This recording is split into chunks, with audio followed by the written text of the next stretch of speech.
নমস্কার বন্ধুরা, মুক্তিজ কিচেনে সবাইকে স্বাগত জানিয়ে আজকের ভিডিওটা শুরু করলাম। আজ ভিডিওতে আমার প্রথমেই যা লাগছে সেটা হলো পাকা আম। পাকা আম দিয়েই আমি আজকে শুরু করব। দেখুন, আমি আমটা ছাঁকনির ভিতরে নিয়ে এইভাবে ঘষে ঘষে আমের পাল্পটা বের করে নিচ্ছি। মিক্সিতে দিলেও হতো, কিন্তু মিক্সিতে দিলেও ছাঁকতে হয়, কেননা একটু আঁশ থেকে যায়, এই জন্য। তা আমি আর মিক্সিতে না দিয়ে ছাঁকনিতে করেই করে নিলাম। আপনাদের যেটা সুবিধা হবে আপনারা সেভাবেই করে নেবেন। আমের পাল্পটা আমার বের করা হয়ে গেছে। এদিকে আমি একটা কড়াই বসিয়ে দিয়েছি। কড়াইয়ের মধ্যে দিয়ে দিলাম 1/2 লিটার লিকুইড দুধ।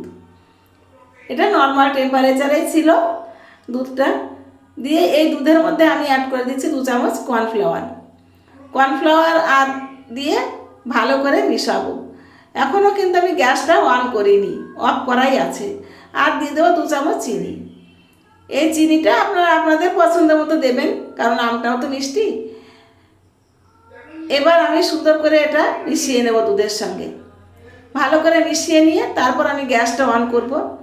গ্যাসটা অন করে কিছুক্ষণ ফুটাতে হবে।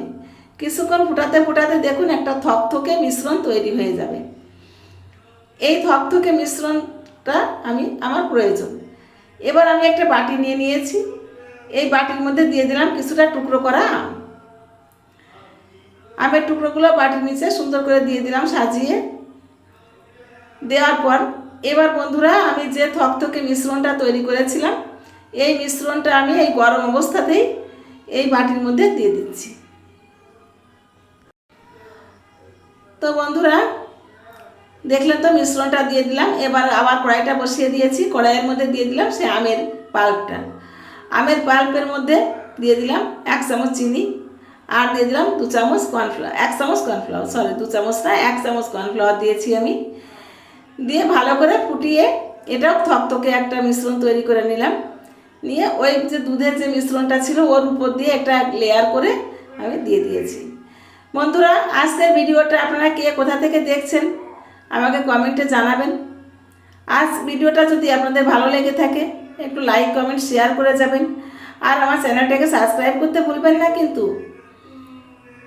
আর হ্যাঁ বন্ধুরা, আমার পেজটাকে ফলো করতেও ভুলবেন না। দেখুন তো কেমন দেখা যাচ্ছে আমার এটা, রেজাল্টটা কেমন হয়েছে দেখুন তো বন্ধুরা।